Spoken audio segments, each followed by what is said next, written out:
ایک ایسا وظیفہ، ایک ایسا عمل جس سے آپ کا ہر جائز کام پورا ہو سکتا ہے۔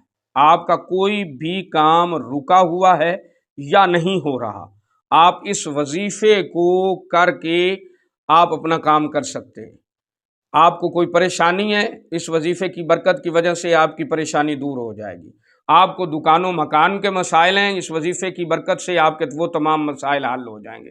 آپ کی شادی میں رکاوٹیں ہیں، بچے کی شادی میں، بچی کی شادی میں کوئی رکاوٹ ہے تو اس وظیفے کی برکت سے وہ رکاوٹیں دور ہو جائیں گی۔ روزی کے مسائل آپ کے حل ہو جائیں گے۔ اللہ تبارک و تعالی جل مجدہ اس وظیفے کی برکت سے قلبی سکون بھی عطا فرمائے گا اور آپ کی تمام پریشانیوں کو دور فرمائے گا۔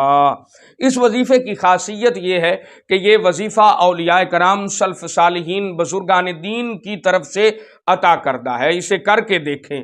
فجر کی نماز پڑھیں تو جس جگہ پر نماز پڑھی ہے اسی جگہ پر بیٹھ کر اس وظیفے کو کرنا ہے۔ عشاء کی نماز مکمل پڑھ کے جس جگہ پہ نماز پڑھی ہے اسی جگہ پر بیٹھ کر یہ وظیفہ کرنا ہے۔ اول آخر 3 مرتبہ درود شریف پڑھیں، فجر کے بعد بھی 300 مرتبہ پڑھیں اور عشاء کے بعد بھی 300 مرتبہ اس وظیفے کو پڑھیں۔ وہ قرآن مقدس کے 2 لفظ ہیں۔